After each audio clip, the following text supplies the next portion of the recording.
ఒక మాజీ పోలీస్ అధికారిగా మాట్లాడుతున్నా, మాజీ ఐపీఎస్ ఆఫీసర్గా మాట్లాడుతున్నా.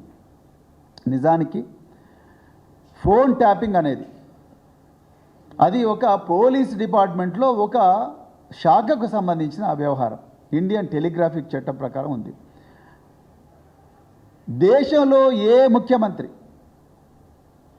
ఆ దేశంలో ఎవరు కూడా మాకు ఈ విధంగా ఫలాని వ్యక్తుల ఫోన్లు ట్యాప్ చేయండి అని చెప్పరు. మీరు గుర్తుపెట్టుకోండి. రెండవది, మరి ముఖ్యంగా బీఆర్ఎస్ పార్టీ ప్రజల నుంచి వచ్చిన పార్టీ, ఉద్యమాల నుంచి వచ్చిన పార్టీ, ప్రజలనే నమ్ముకున్న పార్టీ. అంతే తప్ప పోలీసులు, ఇంటెలిజెన్స్ వ్యవస్థ వీళ్ళు చేసే ట్యాపింగ్ల మీద నమ్ముకొని అధికారంలోకి వచ్చిన పార్టీ కాదు. దయచేసి ప్రజలందరూ కూడా గుర్తించాలి. అవసరం లేదు. ప్రజలు కోరుకుంటే అధికారంలో ఉంటుంది, ప్రజలు కోరుకుంటే ఉద్యమాలు చేస్తారు, ప్రజల గొంతుకగా ఉండి ఉద్యమాలు చేస్తారు. అధికారం ఉన్నా లేకపోయినా తెలంగాణ ప్రయోజనాలే పరమావధిగా బతికే పార్టీ బీఆర్ఎస్ పార్టీ.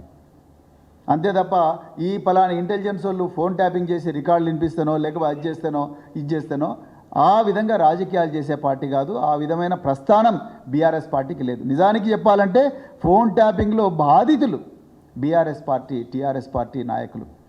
ఆనాడు 2001లో కేసీఆర్ గారు తెలంగాణ రాష్ట్ర సమితిని స్థాపించి తెలంగాణ ఈసారి రాకపోతే నన్ను రాళ్లతో కొట్టి చంపండని కరీంనగర్ రాజరాజేశ్వరి కాలేజ్ గ్రౌండ్స్ మైదానంలో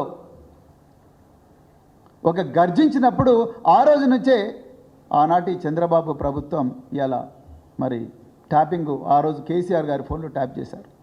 తెలంగాణ ఉద్యమకారులందరి ఫోన్లు 14 సంవత్సరాల పాటు 2014 వరకు కూడా ట్యాప్ చేసింది కాంగ్రెస్ పార్టీ. ఎక్కడ ఉంటే అక్కడ, ఊర్లలో ఉంటే ఊర్ల నుంచి ఎత్తుకపోయినరు, అడవుల నుంచి ఉంటే అడవుల్లో ఎత్తుకపోయినరు, అదేవిధంగా క్యాంపస్లలో ఉంటే క్యాంపస్లో ఎత్తుకపోయినరు, ఘోరంగా కొట్టి ఈడ్చుకుంటూ తీసుకొని పోయినరు. తెలంగాణ ఉద్యమకారులు వీళ్ళందరి ఫోన్లు ట్యాప్ చేసింది కాంగ్రెస్ పార్టీ. ఒక హాస్యాస్పదమైన విషయం ఏంటంటే ఈరోజు ట్యాపింగ్ గురించి మాట్లాడుతున్న పొన్నం ప్రభాకర్ గారు, అదేవిధంగా ఇంకొక 2-3 నాయకులు, కాంగ్రెస్ నాయకులు, వీళ్ళందరూ పోయి అదే డీజీపీకి కంప్లైంట్ ఇచ్చిండ్రు. మా ఫోన్లు కూడా కిరణ్ కుమార్ రెడ్డి ప్రభుత్వం ట్యాప్ చేస్తుంది అని చెప్పి వీళ్ళే కంప్లైంట్ ఇచ్చిండ్రు. మరి మీరు ఆ ట్యాపింగ్ గురించి మాట్లాడేది?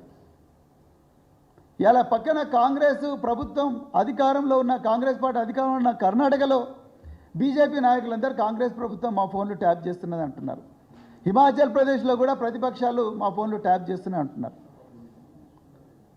అంటే ఈ ట్యాపింగ్ అనేది ఒక హాస్యాస్పదమైన వ్యవహారంగా మారిపోయింది.